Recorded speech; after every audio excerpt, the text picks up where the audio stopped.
So I'm still here in Singapore's Marina Bay, and I've already shot the iconic skyline, the central business district, at both night and morning time, and we've compared the differences. Now I'm going for the other side of the iconic skyline, and that's this beautiful Helix Bridge, the Marina Bay Sands, and the Flower Building, which is the Art Science Museum. So while I was scouting the other shot of the central business district, I paid close attention to the way the lights looked in the morning and at night, and I found out that the Helix Bridge has beautiful blue LED lights on it in the PM, but in the morning those lights are off.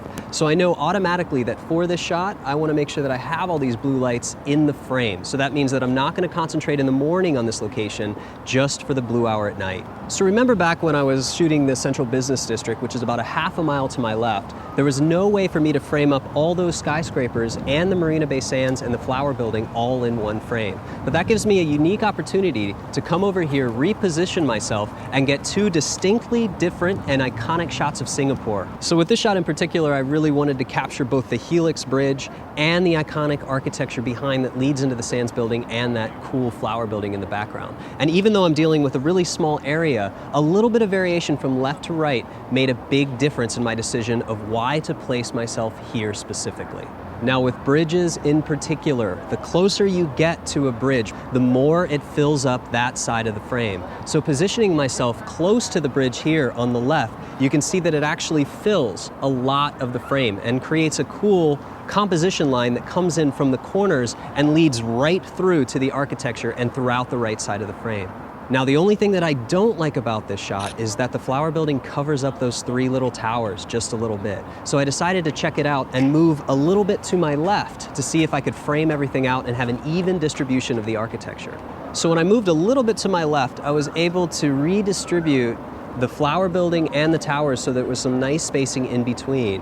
The thing that happened that I didn't like is parts of the post of the floating platform ended up entering in the right side of my frame. Now I knew that I was going to be tilting the camera up, which means I was going to get linear distortion. And when I correct that distortion, I want to make sure I still have enough on each side to end the frame. With those posts coming in to the right side of the frame, I don't want to have to deal with cloning them out or trying to remove them. I'd rather have it be as clean as possible so I have to do the least work in post. So I ended up settling on this shot in particular for two main reasons. The main reason, I really like the bridge filling the left side of the frame. The other reason, I knew those posts from the floating platform weren't going to interfere with the right side of my shot.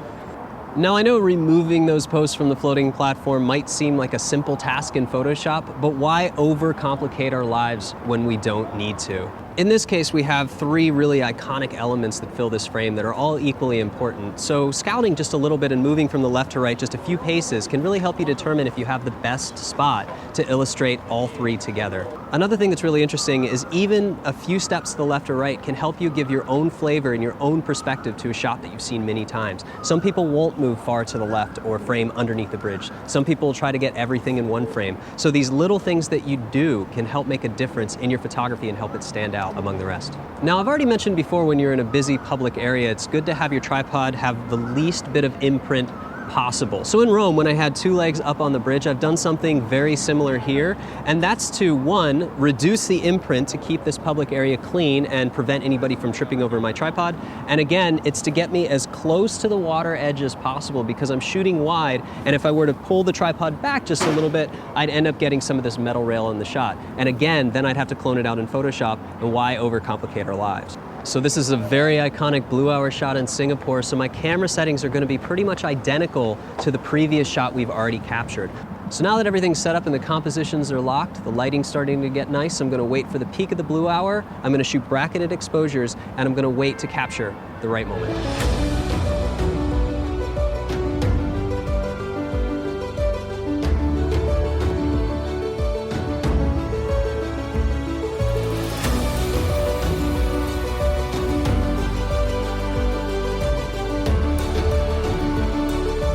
All right, so what I've done is I shot all the way through the blue hour using 5 bracketed exposures at f8. Once I thought the peak of the blue hour was happening, I went ahead and took 2 additional frames. I took one at 30 seconds so that I get the soft water and one at a half a second so I could freeze the water in motion.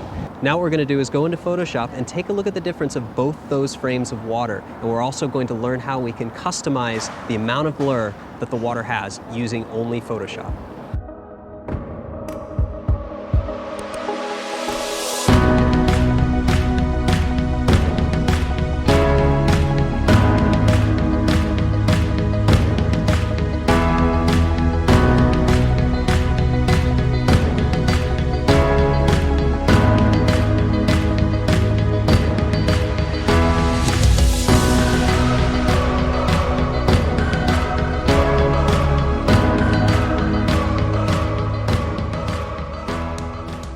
Welcome back to the post-processing studio, everybody, and welcome back to another really cool shot of Singapore. This is probably one of my favorite places to photograph in Singapore, and it was actually, truth be told, one of the first places I ever photographed. It has the very iconic double helix bridge on the left, leads into the Marina Bay Sands building, which is that very cool 3-column thing with the UFO-looking shape on the top. If you ever have a chance to go up there, there's an infinity edge pool with an incredible view of the city. It's a very famous building and a very fun one to photograph. And then on the right, we have the Flower Building, which is the Art Science Museum. So pretty much we have everything iconic about Singapore. We have the bridge, the sands, the Flower Building, and it's a really cool place to photograph. Now remember when we were here, I actually did different exposures.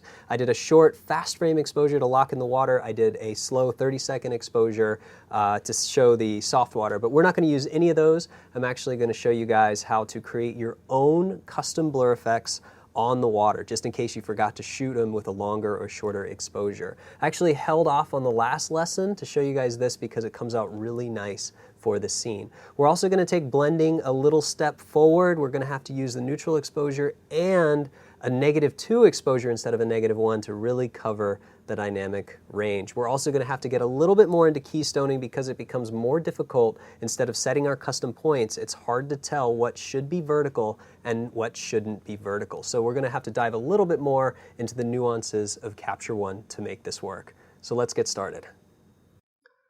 First thing here in Capture One, let's take a look at what we got. We have a exposure at 10 seconds, 5 seconds, and 2.5 seconds for the extreme highlights. And I also have 2 additional exposures here. I have a 30-second exposure, so you can see not much difference between that 10 and 30 because there was a lot of wind in the water. But you can see this exposure at ISO 800, a half second, you can see all of that water. From a style standpoint, I really don't like when the water looks like this. It looks amateur to me. I like when water looks softer or sometimes even just more streaky. So we're going to address that in a little while. First thing we need to do is go ahead and make all of our adjustments because we're going to have to keystone. So just like last time, we're going to go ahead and change a few things. We'll go ahead and change the light fall off, which is going to be the vignetting. So we get rid of that vignetting and get rid of that distortion. What I actually like to do too is uncheck hide distorted areas. And that's actually going to show, you can see that it's going to show all of these areas that have been distorted. So it's going to remove that cropping right off the bat. So we can actually take that off. Chromatic aberration we'll leave checked. Next thing that I'm actually going to do is go into the keystoning again. It's in the cropping menu. Last time I picked this option, the vertical keystoning. And I could pick this side of the skyscraper. That would be no problem. But the sands, this is actually vertical already, and this is supposed to be offset. It actually, they lean a little bit. So the only things that I can use, and let's look a little bit closer at this, it's an odd place because these are all at different angles. So they're not actually supposed to be straight. Some of them are off a little bit. So we can't use those. We can't use the sands building. We need something over here. This is all round. Everything's round. The only edge that we could possibly use is this one here for the platform. This is the only thing that should be straight and even on both sides. So we could do that, or we could do this in a custom fashion. So before we use this, we drew our own lines. This time, let's just go ahead and see what we can do if we start pushing this, this boundary a little bit. You can see that's actually not doing what I want it to do, so we're actually going to use the vertical one here, and you can see that we're going to start to crop in. Now, here's where it gets a little bit complicated because we're using this on-screen grid. So what I'm actually going to do is zoom out a little bit, and we're going to keep changing that a little bit until it's just right. Don't worry about the cropping. We shouldn't concern ourselves with the cropping. We just want to make sure that this is as close to accurate as possible. It may have gone just a little tiny bit too far. That looks pretty good to me. We'll go ahead and zoom out all the way. Hotkeys in Capture One are pretty much the same as Photoshop, so Command 0 will take you all the way out. And you can see if we zoom in again here, take a look at the left, this is pretty much straight as well. So it's pretty good. The horizon was actually centered so we can actually use this. But look how much we've lost. We've lost all of this helix bridge, all of this on the right. So I'm going to do the same thing that I did last time. Select this crop outside image. We're going to go up to the crop tool, and I'm going to fix this. And you can see now I'm just going to select everything. I just want to take everything into Photoshop with me because we're going to fix this. We're going to figure out what we want to keep. I don't want it to decide because if it decides, it's going to crop pretty much everything that we've shot, and that's not a good thing. Now that all this is done, I can go ahead and copy this, copy adjustments, and I'll select all these. Even though we're not going to use these other two here, I'll just go ahead and apply them just in case we change our mind later. So everything will match up, no problem. So we're in the same situation here. We need to decide what's going to become the base. Well, let's take a look here. This looks good. The tonality here is really nice. If I go up here to the adjustment menu, I can see the histogram looks really good. A little bit of clipping in the shadows, tiny little bit of clipping in the highlights. I can actually see that here. That should be a no-brainer, obviously up here. But here's the issue once again. Zooming into these buildings, you can see that I've lost this logo. Let's go one stop down. Still lost the logo. One more stop down. Now I'm barely starting to get that logo into place. So we know that we cannot recover the highlights here. We probably can't recover the highlights here. But even here, -2 exposure, and I've barely been able to get these letters up on here. So what I'm actually going to have to use this time, instead of a 0 and a -1, is a 0 and a -2. So let's start by light balancing this one first. Just like last time, I'm going to push the shadows a little bit, mostly because of under the bridge. I want to make sure that I can keep all that. Somewhere between 12 and 15 is probably going to be perfect. Just, you know, for the sake of trying, I'm going to try to compress the highlights down a little bit. Now I'm going to go back to this one, and for this, I'm really going to focus on this area right here. This is what I really care about. So I'm actually going to pull the exposure down a little bit so that I can compensate for the shadows. And I'm going to try to fix the highlights just a little bit too. So I have to be very careful. Now this is going to change a little bit differently because I can't recover too much of the shadows, because if I do that, then I start to lose that logo. So this is a really fine balance. But again, the luminosity in the shadows is so much different from here and here, but you can see that logo's popping in. If I zoom in even more, you can see this area here is actually an atrium inside of the building, or I think it is. They've never let me inside of this building, so I can't verify that for sure. You can see that's blown out as well. Now we're starting to see all those crossbars and everything else there. So that looks pretty good. We're going to start by exporting this one as a variant and bringing it into Photoshop. Here we go. I have already, this is the original RAW, so I'm just going to go ahead and bring the original RAW in here. It's going to look a lot different, but that's okay. We'll go ahead and bring it in here. And I'll change this around here just so we can see the original RAW and our adjusted RAW. So, I mean, it's a huge difference from this to be able to fix it. So let's go ahead and go back into Capture One. Let's bring in the other thing here. Clear that warning. Right-click, Export, Variants.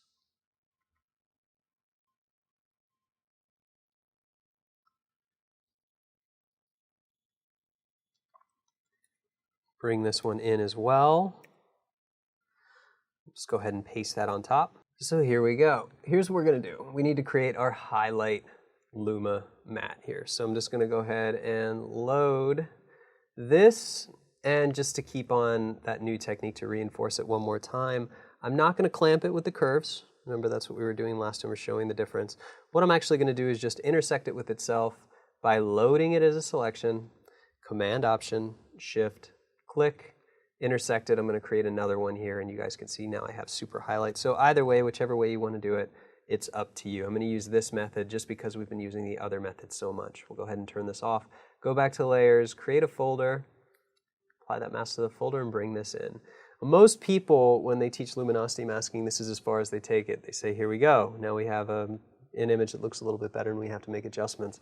I don't like to do that. I only like to use the areas that I want to correct. And in this case, everything looks great to me except for these little areas. So let's go ahead and brush that in. And that is a way too big of a brush, so we're going to bring that down a little bit. I'm going to use a flow of like 10% because I basically just want to paint some of this back. And you can see, let's paint all that logo back. And be careful, because if you go into the sky, you'll start to darken the sky a little bit. You don't want to do that. So be a little bit careful when you are painting these areas, especially around this area here. But you can see that we can, almost like magic, bring that back. And now it actually looks like a logo. So that tower, they'll be really happy with you because they'll see their brand name, which is probably pretty important to them. I'm just guessing. So here we go. Let's go ahead and do the same thing here. Now, I love all the tones here. There's no reason to change those. So we don't want to mask for that. All this up here looks really good. This looks okay. I'm just going to go ahead and clean up this area here, there's actually some screens in the background. So this just gives us the ability to clean up a little bit, clean up these highlights. It's funny, all of that work, extra exposures just for a few little lights in the cityscape. It's funny how much we have to do just to fix a few little things. But the later it gets at night, the more things get messed up. So we have to be really careful about that. Over here, this all looks really good. This is a little blown out. It's in the extreme edges. I don't even know if it's going to make it into the final crop, but we'll go ahead and clean it up. And really, that's about it. I like the light up here. The light down here looks great. Flower building looks really cool.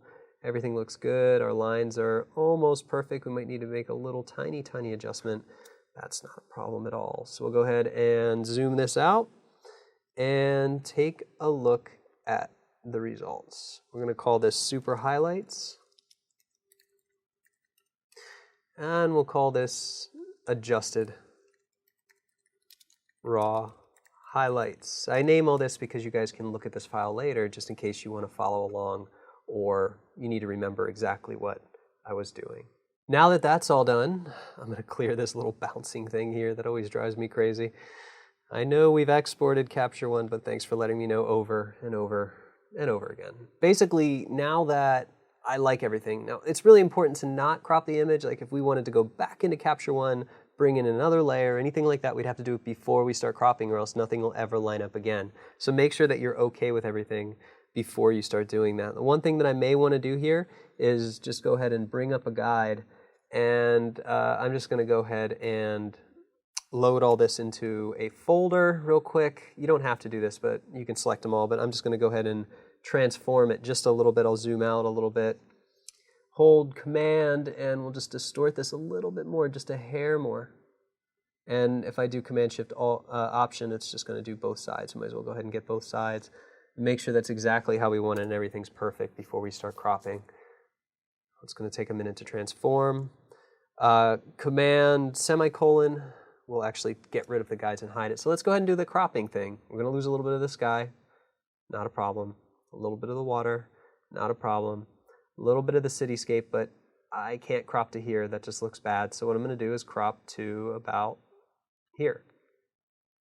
On the helix, I'm going to crop to about here instead.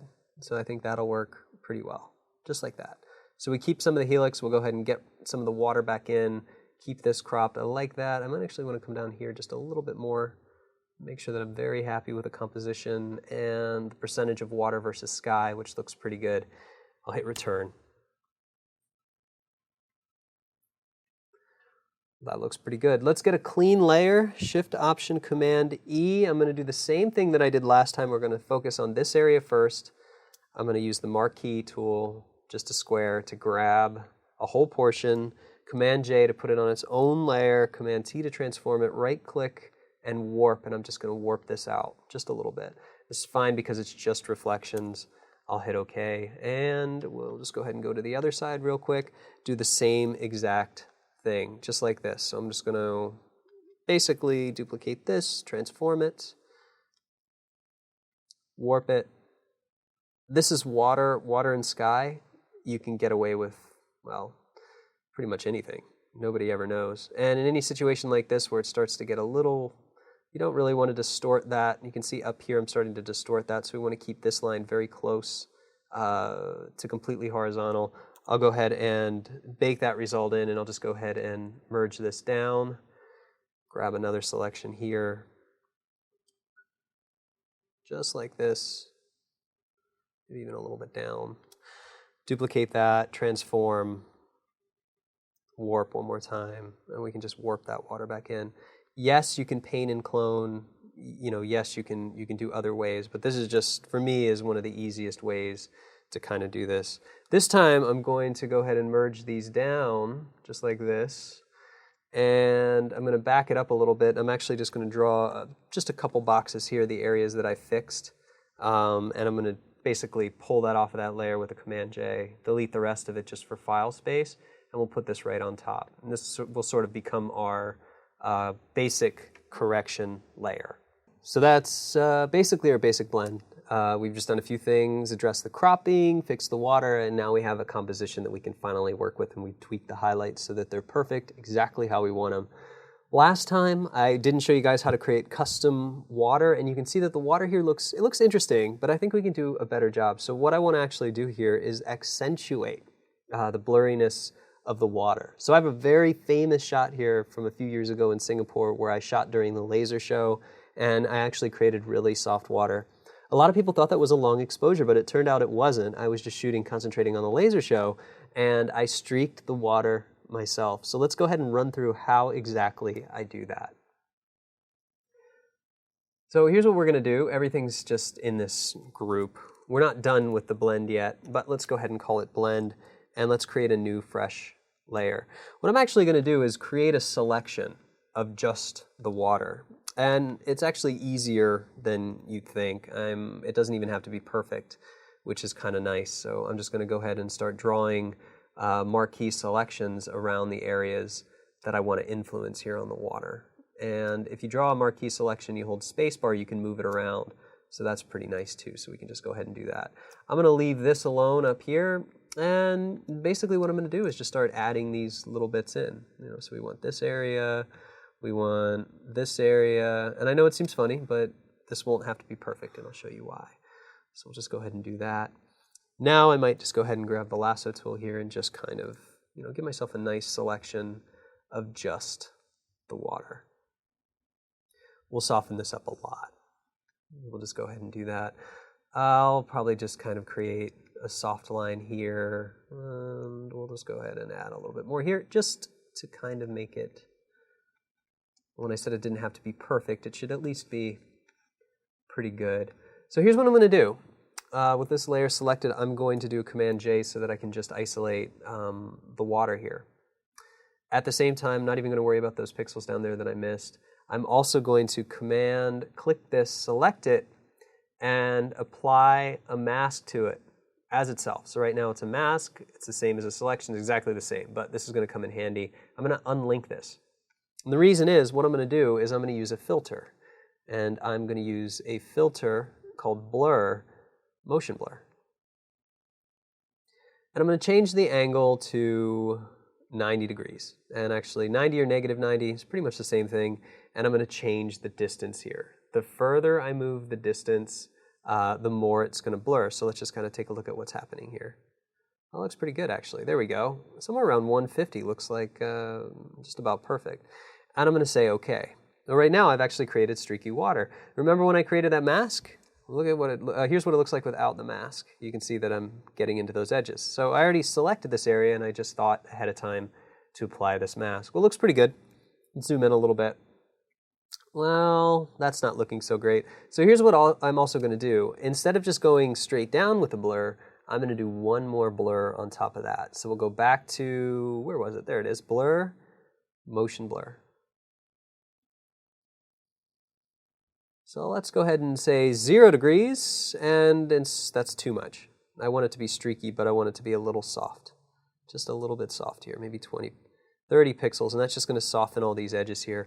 And I'll say, okay, now we have really smooth water. Let's zoom back in here. Here's our hard edges. We'll double click on the mask, and we'll just start to feather that mask a little bit. Nice. Remember when I said it didn't have to be perfect? Here's where it gets kind of fun. If we use the brush tool, the light opacity, we can actually just kind of paint in some of the areas that we feel it needs. Like if we want to paint some of it into here, we can kind of soften that up just a little bit. Pretty easy. This whole area around here looks great. Here, we probably just want to go ahead and fade it into itself. Pretty easy. And that looks pretty good. So we have a, basically a really nice soft water effect. So we'll call this soft water. That looks pretty good. Throw this into the blend. Throw that right on top there. That looks pretty good. And I'll go ahead and close this down. I'm going to go ahead and save in the background while I talk about the next step. And that is getting rid of the tourists. So this is actually going to be quite a nightmare if you think about it. So everything we've done so far has been reconstructing elements. So this is going to be a little bit different because we actually have to get rid of, we have elements here that we can use. Everything's reflective, but we effectively need to get rid of all of these people in all of these different areas. So I'm going to do this in a very special way. First thing I'm going to do is create a selection of all the areas that I want to remove, and then I'm going to paint inside of that. And the first thing I'm going to have to do is create a new layer, and I'm just going to go ahead and start painting here. Or actually not start painting, but I'm going to use the lasso tool, and I'm basically just going to start selecting really quickly. And again, I'm basically just selecting just inside of these edges, just a little bit. It does not, again, this does not have to be exactly perfect, and I'll show you why later. But what I'm going to do is actually select all of these little panels where I want to remove these people. It's interesting too, most people who are visiting and taking photos up here, unless they have a tripod, it's likely they're using an iPhone or an iPad or something that's not exactly photogenic. Somebody standing here and standing still, if it wasn't a 10-second exposure, could look pretty nice. Like we could actually use them for a sense of scale. But since we have iconic structures, we don't really need to have a sense of scale. We just know that we don't want, actually need to fix that a little bit. We don't want these people here. I think out of everything, she's the most static, but she's taking a photo with her smartphone, so we have to get rid of her. Well, I'll just go ahead and keep clicking here. At this point, what I'm going to do is ask the editors to just fast forward through until I'm finished making this entire set of selections.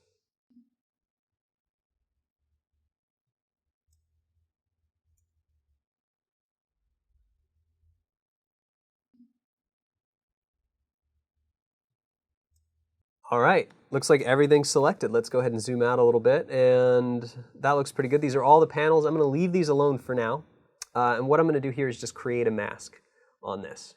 That's basically, so this is the mask of these panels that I've selected. Something to note though, and I'm just going to go ahead and load this as a selection. I've gone wide around this area to give myself pad when I paint. But here's what's really cool. This blue is pretty much just a static blue. So instead of spending time trying to clone this blue in, I'm just going to use the paintbrush tool. And I'll say B for brush with a 10% flow. I'll hold the Option key and you can see I can roll over, select any color. So when I select this color here, for example, I can basically just paint him out using that same blue because that blue hasn't changed. If I want a closer blue, I can grab a closer blue.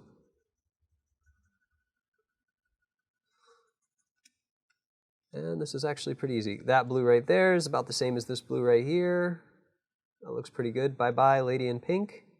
Do the same thing here to this other guy. This is easier in this case than cloning. Cloning works too, but we just have more freedom with brush strokes this way. So we can just kind of paint all this out here. If you get rid of some of the geometry, the reflections, I wouldn't worry too much about it. It'll be okay. This is where it gets a little bit more crucial. We have to be careful that we grab a specific blue so we don't have any overlap or anything. Sometimes if you pull blues from surrounding pixels and just kind of repaint over just a little bit, like that would probably be a good here. That will not register as a person, that'll register as a reflection. Well, this lady here, I hope it's a lady. If you're not a lady, sorry, not lady. All right, some more blue. Oh, the fascinating things we do as architectural photographers all the time. The less glamorous side of the photography industry. So here's where it gets a little bit more fun. This is all reflections. So from this point, what I'm going to do is change to the rubber stamp tool. It's S on the keyboard. Same thing though with a small flow. I'm just going to grab some of this geometry here, and nobody's going to know that it shouldn't repeat. It's basically a reflection. Reflections are, you can get away with pretty much anything, as long as it's believable here. And that looks pretty good. I'm not worried about in between here. And now that I've created this mask, I can go in and change the feather just a little bit, maybe to about a half a pixel to match the anti-aliasing.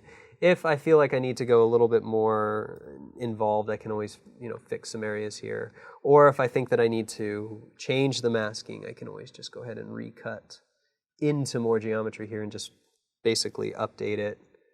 Whoops, updated a little bit there pretty quickly. There we go. That looks pretty good. So now we've gone from this to this. Pretty easy.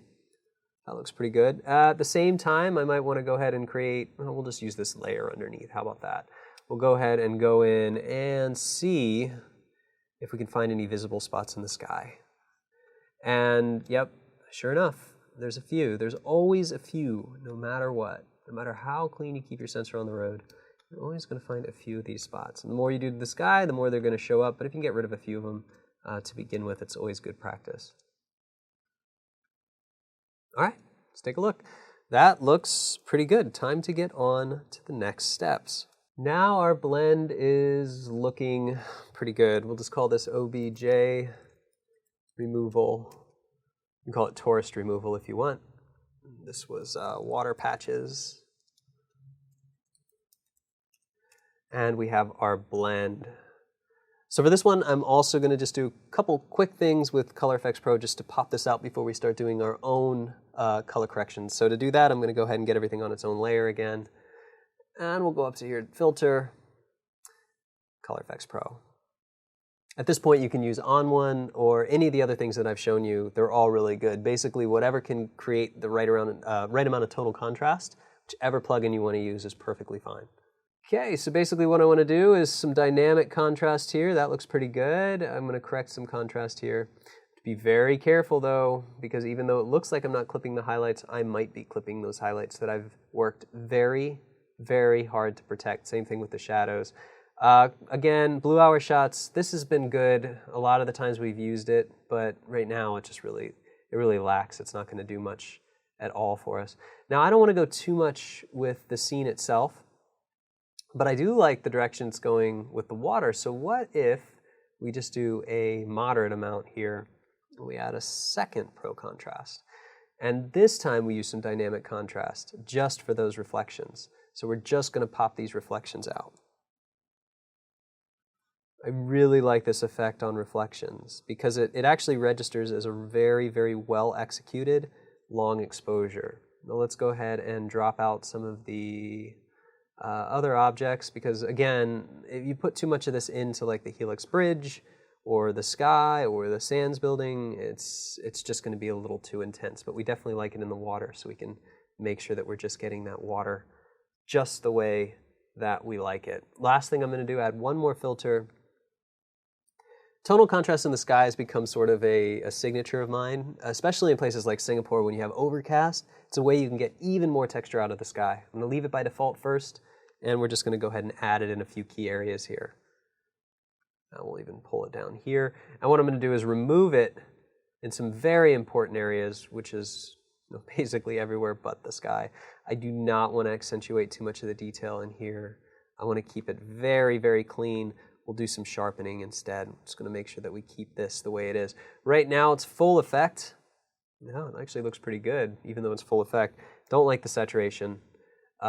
Definitely don't want any of the highlights, but this should never be turned up to 50. Never turn it up all the way. Just a little bit, just enough to pop the details. And you're usually going to see those details in the midtones. We'll pull the shadows up just a little bit. I'm going to go ahead and apply the result. There's Color Efex Pro is done. Let's take a look at the result. That actually looks pretty awesome. And if it's too much, sometimes it ends up being too much. Remember, you can always roll it back just a little bit, maybe 80 to 90% of what you thought you had intended that you wanted there. And I can just merge this down with this layer here, so we have our Color Efex Pro layer on top of our original result. But so far, it's starting to look pretty good. But the first thing we have to do now is we have to talk about what we've done. We've added, and I'm going to name it here, CEP Contrast and Tonal. And when we've added contrast and tonal contrast, you can see up here we're going to start to see those really pesky sensor spots here, all that sensor dust. So we're going to have to be extra careful here to go in first and remove any of those extra spots. Here's a really nasty one up there. The more contrast you add to the sky, the more contrast you add to your image, the more you're going to start to see any artifacting or any disturbances on the sensor or even on the lens in some cases. But the lens would be a little bit different. Those would be water spots. And you'll really start to see water spots when you shoot at higher f-stops, something above f11 into 13, 16, or 22. You'll start to see that. All right, well, I've done that very quick, but what I wanted to address now is the noise that's happened. If we go back a few steps to our adjusted raw, you can see that noise level was still present, but now it's been enhanced. So what we're going to actually have to do is get rid of that noise because it's a little bit too intense.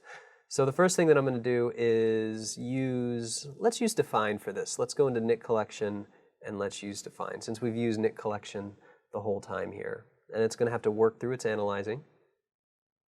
Automatic result doesn't look good at all. We're up here in the corner where it's always the worst. Let's go ahead and create our own bounding box around the area we want to fix, and we'll measure it.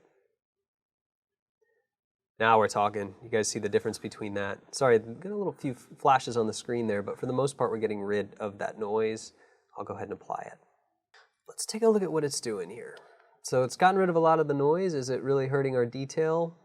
No, not so much. Define in this case is doing a really good job. It doesn't look like we're losing any of that detail, but when we start to really look, check out these lines here. With define, you see how it's getting rid of those lines?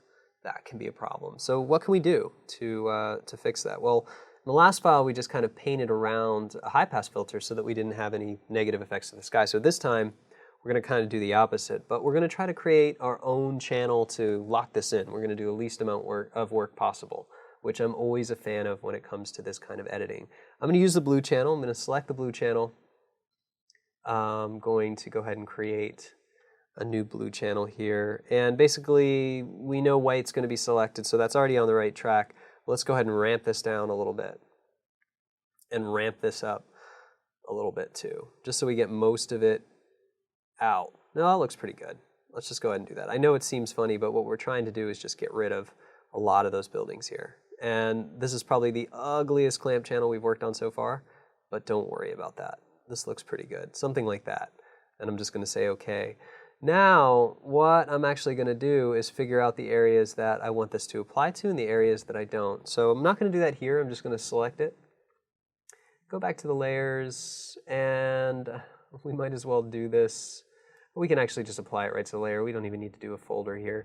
I'm going to turn on the quick mask, and you can see that most of this is painted out. So let's go ahead and figure it out. Well, if you think about it, wouldn't we want our water to be softer? Oh, of course we would. So let's go ahead and blend some of that back in. So we got the soft water. Now what we need to do is go back into it this way and sort of paint out some of this other area here. We don't want to lose the detail on the helix. I'll zoom in a little bit, and here's where it's okay. There is no detail on the flower building really, but I can go in and sort of paint some of that out here, paint some of this out, paint some of this out. This doesn't have to be perfect. You saw that we're not losing a lot of detail, but what I'm trying to prevent is the loss of any detail. Remember that we did have loss of detail here, so we just go ahead and paint this out, paint this out, paint this out, and we paint this out here.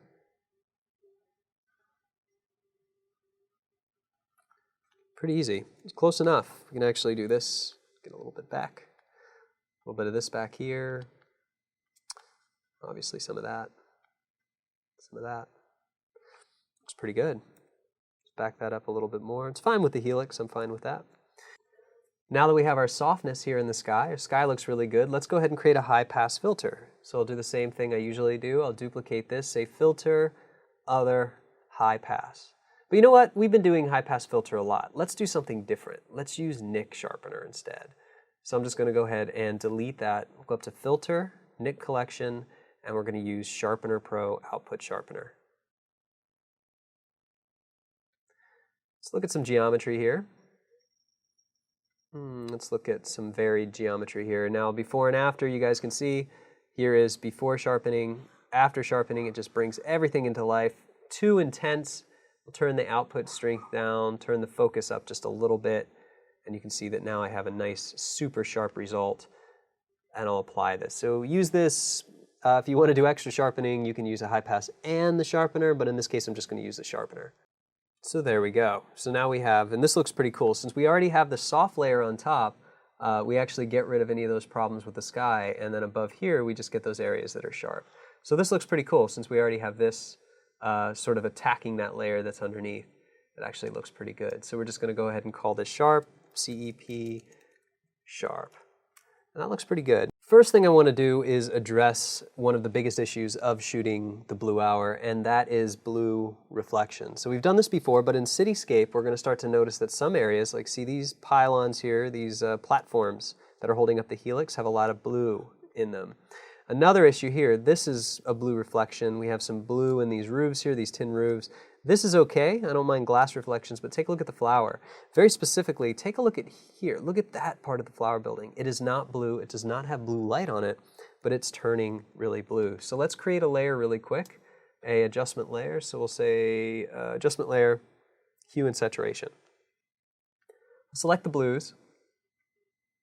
Expand the blue range a little bit, and what I'm going to do is take the lightness down and the saturation down.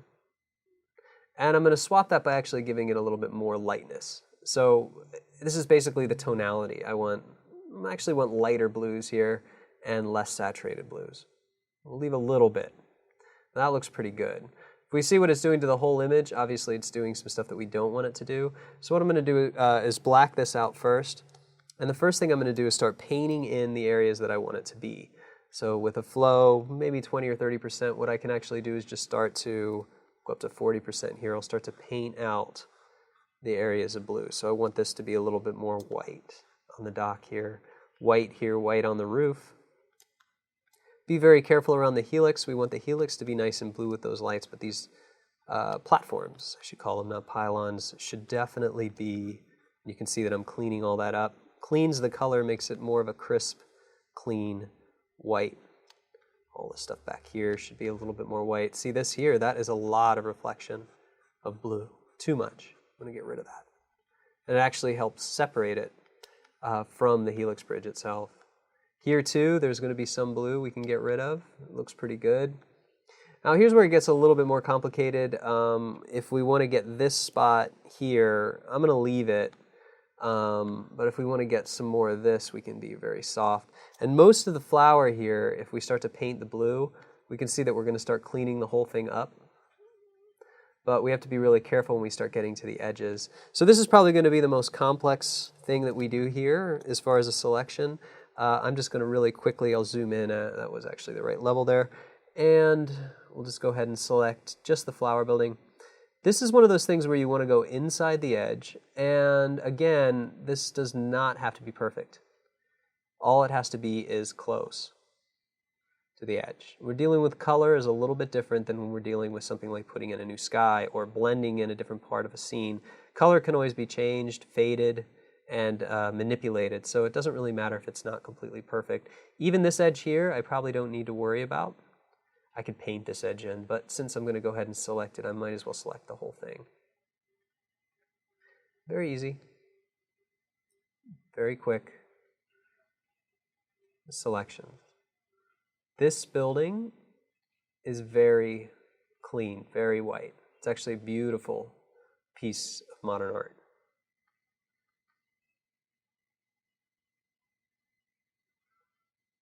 It looks pretty good. Just go ahead and finish this up here. Here's where I want to be careful. I do not want to take the blue out of those buildings, but I definitely want to take all the blue out of the flower itself. So we're getting really close, and we'll just go ahead and terminate it down here somewhere. So from here, I can just zoom out a little bit and terminate this line here. Zoom out a little bit more, flood this mask with white. That looks pretty good. And deselect, and I'll actually go ahead and feather this just in case, about 1 pixel, 1.5 pixels.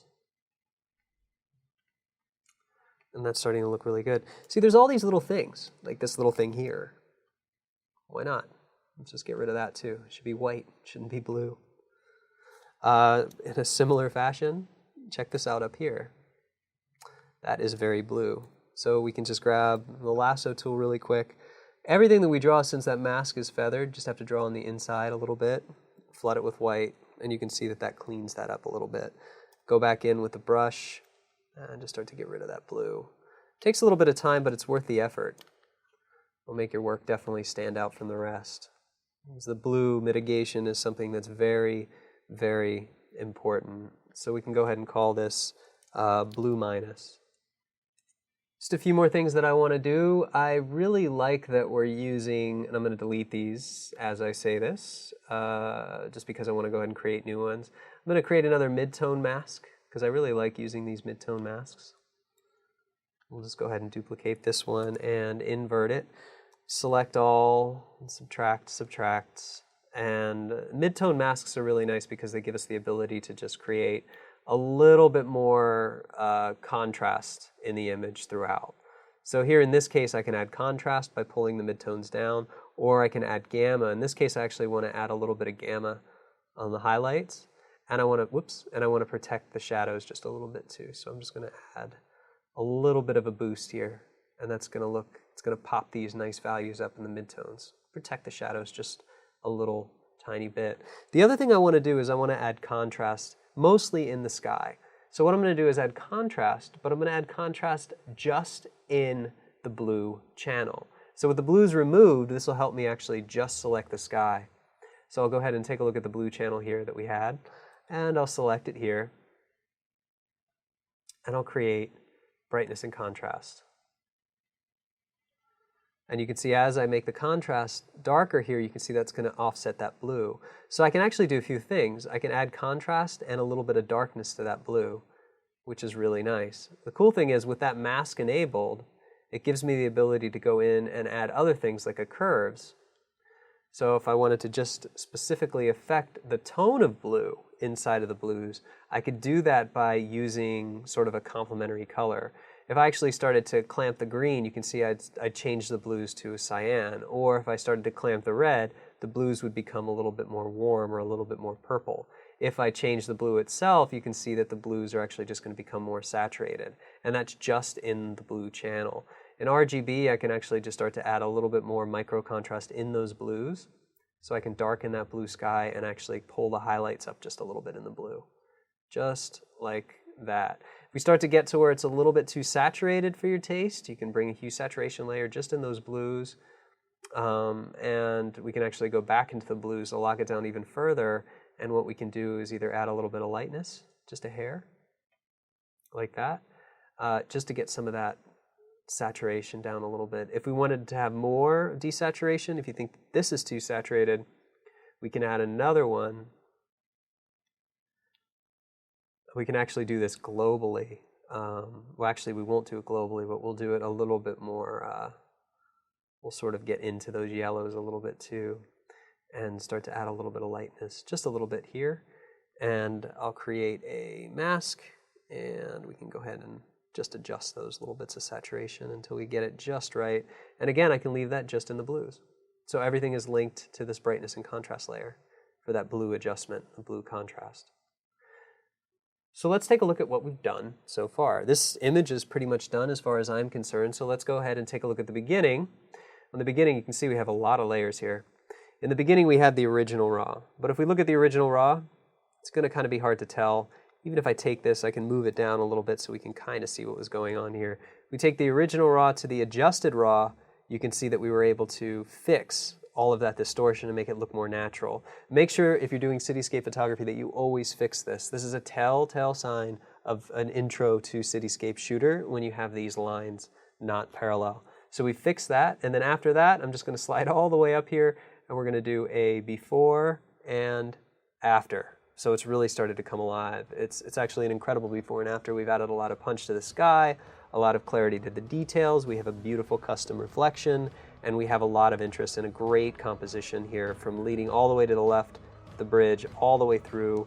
We have this really glowy area, and you know what? The sky didn't seem that great when we were there, but now in post we were able to bring it all back together and make something really interesting out of it. That wraps up another lesson in Singapore. I'll see you guys next time.